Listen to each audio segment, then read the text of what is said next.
नमस्कार साथियों, स्वागत है आपका हमारे YouTube चैनल स्टैंडर्ड जी के गुरु पर। साथियों, आज के इस वीडियो में हम बौद्ध धर्म को कवर करने वाले हैं। जितने भी बौद्ध धर्म से इम्पोर्टेंट क्वेश्चन परीक्षाओं में पूछे जाते हैं उन्हें इस वीडियो में हम कवर करने वाले हैं। तो आप किसी भी एग्जाम की तैयारी करते हैं तो प्लीज इस वीडियो को लास्ट तक जरूर देखें। तो चलिए स्टार्ट करते हैं। क्वेश्चन नंबर 1, बौद्ध धर्म के संस्थापक कौन हैं? तो बौद्ध धर्म के संस्थापक गौतम बुद्ध। सही जवाब हो जाएगा गौतम बुद्ध।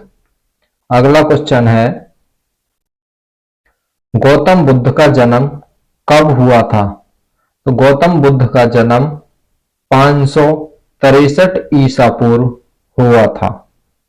अगला क्वेश्चन है, गौतम बुद्ध का जन्म कहाँ हुआ था?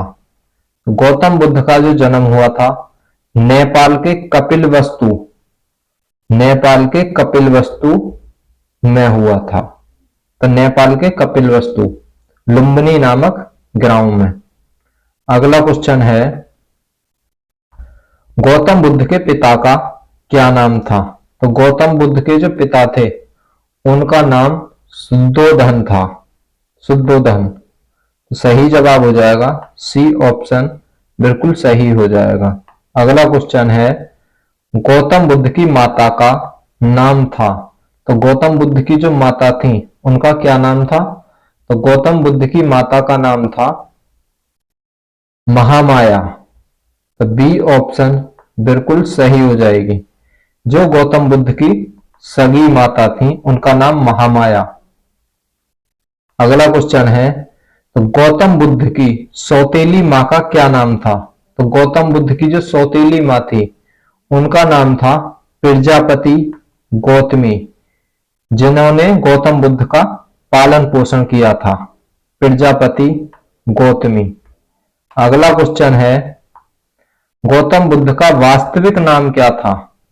तो गौतम बुद्ध का जो वास्तविक नाम था, गौतम बुद्ध का वास्तविक नाम सिद्धार्थ था। तो डी ऑप्शन बिल्कुल सही हो जाएगा। अगला क्वेश्चन है, गौतम बुद्ध की पत्नी का क्या नाम था? तो गौतम बुद्ध की जो पत्नी थी उनका नाम क्या था? तो यशोधरा था। गौतम बुद्ध की पत्नी का नाम यशोधरा। अगला क्वेश्चन है, गौतम बुद्ध के पुत्र का क्या नाम था? गौतम बुद्ध के पुत्र का नाम, तो गौतम बुद्ध के पुत्र का नाम था राहुल। डी ऑप्शन बिल्कुल सही हो जाएगा। अगला क्वेश्चन है, गौतम बुद्ध के प्रिय घोड़े का नाम क्या था? कई बार परीक्षा में पूछा गया है गौतम बुद्ध के प्रिय घोड़े का नाम। तो गौतम बुद्ध का जो प्रिय घोड़ा था कंथक, उसका नाम था कंथक। डी ऑप्शन बिल्कुल सही हो जाएगा। अगला क्वेश्चन है, गौतम बुद्ध ने कितने वर्ष की अवस्था में गृह त्याग किया था? तो गौतम बुद्ध ने जो अपना गृह त्याग किया था वो 29 वर्ष की अवस्था में गृह त्याग किया था। डी ऑप्शन बिल्कुल सही हो जाएगा। अगला क्वेश्चन है, गौतम बुद्ध के गृह त्याग की घटना को क्या कहा जाता है? तो गौतम बुद्ध की जो गृह त्याग की घटना है उसे क्या कहते हैं? महाअभिनिष्क्रमण। तो महाअभिनिष्क्रमण गृह त्याग की घटना को कहा जाता है। अगला क्वेश्चन है, गौतम बुद्ध के प्रथम गुरु थे? तो गौतम बुद्ध के जो प्रथम गुरु बनाए थे गौतम बुद्ध ने, किसे बनाया था? तो इसका सही जवाब हो जाएगा अलक लाम को। अलक लाम को। तो बी ऑप्शन बिल्कुल सही हो जाएगा। अगला क्वेश्चन है, बुद्ध का अर्थ क्या है? तो बुद्ध का जो अर्थ माना जाता है, बुद्ध का अर्थ है ज्ञान। सही जवाब हो जाएगा, बुद्ध का अर्थ ज्ञान होता है। अगला क्वेश्चन है, गौतम बुद्ध को ज्ञान की प्राप्ति कहाँ हुई थी? तो गौतम बुद्ध को जो ज्ञान की प्राप्ति हुई थी वो बोध गया में हुई थी। बोध गया। तो सी ऑप्शन बिल्कुल सही हो जाएगा। बोध गया में ज्ञान की प्राप्ति हुई। अगला क्वेश्चन है, गौतम बुद्ध को किस नदी के किनारे ज्ञान प्राप्त हुआ था? तो गौतम बुद्ध को किस नदी के किनारे ज्ञान प्राप्त हुआ था? तो फाल्गुन नदी के किनारे, जिसे निरंजना नदी कहा जाता है, फाल्गुन नदी के किनारे ज्ञान प्राप्त हुआ था। अगला क्वेश्चन है, महात्मा बुद्ध को किस वृक्ष के नीचे ज्ञान प्राप्त हुआ था? तो महात्मा बुद्ध को जो ज्ञान प्राप्त हुआ था, बौद्धिक वृक्ष के नीचे, जिसे पीपल भी कहा जाता है। तो डी ऑप्शन बिल्कुल सही हो जाएगा। महात्मा बुद्ध को बौद्धिक वृक्ष के नीचे यानी पीपल के नीचे ज्ञान प्राप्त हुआ। अगला क्वेश्चन है, गौतम बुद्ध ने अपना पहला उपदेश किस भाषा में दिया था? तो गौतम बुद्ध ने जो अपना पहला उपदेश दिया था वो किस भाषा में दिया था? पाली भाषा में अपना पहला उपदेश दिया। अगला क्वेश्चन है, गौतम बुद्ध ने अपना प्रथम उपदेश कहां दिया था? तो पहला उपदेश पाली भाषा में दिया था और कहां पर दिया था? तो गौतम बुद्ध ने जो अपना प्रथम उपदेश दिया था वो सारनाथ में ही दिया था। ए ऑप्शन बिल्कुल सही हो जाएगा। अगला क्वेश्चन है, उपदेश देने की घटना को क्या कहा जाता है? तो गौतम बुद्ध ने जो उपदेश दिए थे उन्हें उपदेश देने की घटना को क्या कहते हैं? तो उपदेश देने की घटना को कहते हैं धर्म चक्र परिवर्तन। धर्म चक्र परिवर्तन उपदेश देने की घटना को कहते हैं। ए ऑप्शन बिल्कुल सही हो जाएगा। अगला क्वेश्चन है, बौद्ध धर्म ग्रहण करने वाली पहली महिला कौन थी? तो बौद्ध धर्म ग्रहण करने वाली पहली महिला कौन थी? तो बौद्ध धर्म ग्रहण करने वाली पहली महिला कौन थी? महाप्रजापति गौतमी। महाप्रजापति गौतमी पहली महिला थी। अगला क्वेश्चन है, एशिया का ज्योतिष पुंज किसे कहा जाता है? तो लाइट ऑफ एशिया किसे कहा जाता है?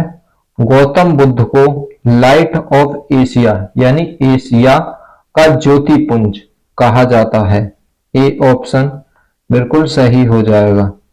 अगला क्वेश्चन है, नालंदा तथा विक्रमशिला विश्वविद्यालय किस धर्म के शिक्षक के प्रधान केंद्र थे? तो नालंदा तथा विक्रमशिला जो विश्वविद्यालय थे वो किस धर्म के शिक्षक और प्रधान केंद्र थे उस समय के? तो ये बौद्ध धर्म के शिक्षा केंद्र थे। तो यहां पर विदेशी भी शिक्षा ग्रहण करने आते थे। अगला क्वेश्चन है, विश्व का दूसरा सबसे बड़ा धर्म कौन सा है? तो विश्व का जो सबसे बड़ा धर्म है वो कौन सा है? विश्व का सबसे बड़ा धर्म बौद्ध धर्म। बी ऑप्शन बिल्कुल सही हो जाता है। तो सबसे अधिक बौद्ध धर्म के लोग चीन में रहते हैं। अगला क्वेश्चन है, बौद्ध धर्म का मुख्य ग्रंथ कौन सा है? तो बौद्ध धर्म का जो मुख्य ग्रंथ है वो त्रिपिटक है। त्रिपिटक एक मुख्य ग्रंथ है बौद्ध धर्म का। अगला क्वेश्चन हो जाता है, इनमें से कहां बौद्ध धर्म के महत्वपूर्ण तीर्थ स्थल हैं? तो बौद्ध धर्म के जो तीर्थ स्थल हैं वो कहां पर हैं? तो बौद्ध धर्म के जो तीर्थ स्थल हैं वो कहां पर हैं?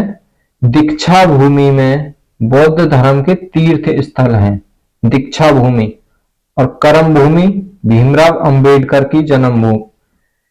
अगला क्वेश्चन हो जाता है, गौतम बुद्ध की मृत्यु कब हुई थी? गौतम बुद्ध की जो मृत्यु हुई थी कब हुई थी? 483 ईसा पूर्व में। 563 में जन्म और 483 में मृत्यु। अगला क्वेश्चन है, गौतम बुद्ध की मृत्यु कहां पर हुई थी? तो गौतम बुद्ध की जो मृत्यु हुई थी कहां पर हुई थी?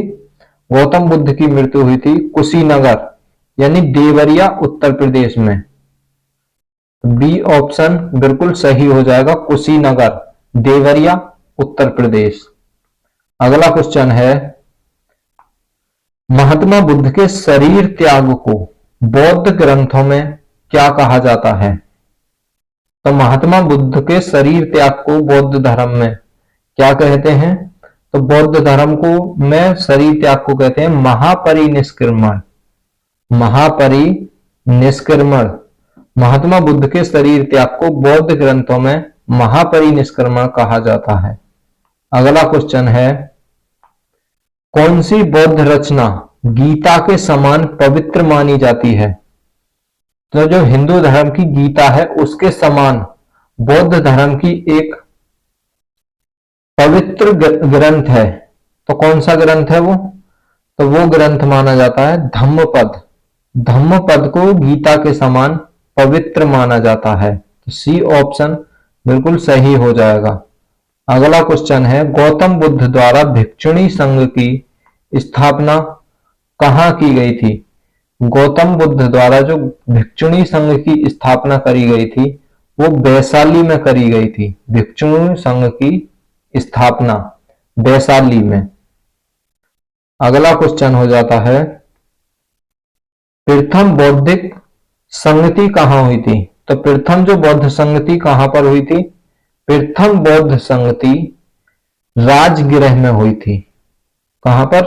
प्रथम बौद्ध संगति राजगृह में। अगला क्वेश्चन है, प्रथम बौद्ध संगति हुई थी, तो प्रथम बौद्ध संगति हुई थी किस सन में हुई थी? प्रथम बौद्ध संगति, तो प्रथम जो बौद्ध संगति हुई थी वो 483 ईसा पूर्व हुई थी। 483 ईसा पूर्व प्रथम बौद्ध संगति हुई थी। अगला क्वेश्चन है, प्रथम बौद्ध संगति के समय अध्यक्ष थे, तो प्रथम जो बौद्ध संगति हुई थी उसके अध्यक्ष कौन थे? तो प्रथम बौद्ध संगति के अध्यक्ष महाकश्यप। प्रथम बौद्ध संगति के अध्यक्ष थे महाकश्यप। अगला क्वेश्चन है, प्रथम बौद्धिक संगति किसके शासनकाल में हुई थी? तो प्रथम बौद्ध संगति जो हुई थी वो किसके शासनकाल में हुई थी? तो सही जवाब हो जाएगा अजात शत्रु के शासनकाल में प्रथम बौद्ध संगति हुई। अजात शत्रु के शासनकाल में। अगला क्वेश्चन है, बौद्ध संगतियों के 4 आयोजकों का सही क्रम क्या है? तो बौद्धिक जो संगतियां हुई हैं वो 4 हुई हैं। चारों का सही क्रम क्या है? तो चारों का जो सही क्रम है वो है, पहले अजात शत्रु के समय में, फिर कालाशोक, फिर अशोक, उसके बाद कनिष्क। इस प्रकार चारों संगति हुई हैं, पहली, दूसरी, तीसरी और चौथी। पहली संगति अजात शत्रु के शासनकाल में, दूसरी कालाशोक के में, तीसरी अशोक के में और चौथी कनिष्क के में। तो ए ऑप्शन बिल्कुल सही हो जाएगा। अगला क्वेश्चन है, राजगृह, वैशाली और पाटलिपुत्र में निम्नलिखित में से कौन सी एक समानता है? तो राजगृह, वैशाली और पाटलिपुत्र में जो समानता है वो कौन सी हो जाती है? तो इनमें समानता है, ये वे स्थान हैं जहां बौद्ध संगति हुई थी। तो इनमें कौन सी समानता मिलती है? बौद्ध संगति की समानता। तो ए ऑप्शन बिल्कुल सही हो जाएगा। अगला क्वेश्चन है, बुद्ध ने अपने जीवन की अंतिम वर्षा ऋतु कहां पर बिताई थी? तो बुद्ध ने अपने जीवन की अंतिम वर्षा जो हुई थी, अंतिम वर्षा ऋतु जो हुई थी वो कहां पर बिताई थी? तो बुद्ध ने जो अपने अंतिम वर्षा जो बिताई थी वो किस जगह पर बिताई थी? कुशीनगर में, जहां पर उनकी मृत्यु हुई थी, कुशीनगर। तो डी ऑप्शन बिल्कुल सही हो जाएगा। अगला क्वेश्चन है, किस शासक के शासनकाल में नेपाल में बौद्ध धर्म का गमन हुआ था? तो किस शासक के शासनकाल में नेपाल में बौद्ध धर्म का गमन हुआ था? तो किस शासनकाल में हुआ था? तो सही जवाब हो जाएगा अशोक के शासनकाल में। अशोक के शासनकाल में बौद्ध धर्म का गमन हुआ था। कहां पर? नेपाल में। तो ए ऑप्शन बिल्कुल सही हो जाएगा। अगला क्वेश्चन है, निम्नलिखित में से कौन सा एक अन्य तीनों के समकालिक नहीं था। तो कौन किसके समकालिक नहीं था? तो मिलिंद के समकालिक नहीं था, मिलिंद इनके समकालिक नहीं था। अगला क्वेश्चन है, भारत से दक्षिण की ओर के देशों में बौद्ध धर्म का कौन सा संप्रदाय प्रचलित हुआ? तो भारत के जो दक्षिण में की ओर देश हैं उनमें बौद्ध धर्म का कौन सा संप्रदाय प्रचलित है? तो दक्षिण की ओर जो देश हैं उनमें हीनयान संप्रदाय प्रचलित है। बौद्ध धर्म की दो शाखाएं हीनयान और महायान। तो हीनयान दक्षिण की ओर। अगला क्वेश्चन है, नागा अर्जुन कौन थे? तो नागा अर्जुन कौन थे? तो नागा अर्जुन एक बौद्धिक दार्शनिक थे। नागा अर्जुन बौद्धिक दार्शनिक थे। अगला क्वेश्चन है, किस भाषा का ज्यादा प्रयोग बौद्ध संवाद के प्रचार के लिए किया गया? तो किस भाषा का प्रयोग किया गया है बौद्धिक संवाद के लिए या प्रचार के लिए? तो पाली भाषा का सर्वाधिक प्रयोग हुआ है। अगला क्वेश्चन है, मठों और स्तूपों किस धर्म से संबंधित हैं? मठ और स्तूप, जो मठ और स्तूप जो हैं वो बौद्ध धर्म से संबंधित हो जाते हैं। बौद्ध धर्म से संबंधित हो जाते हैं मठ और स्तूप।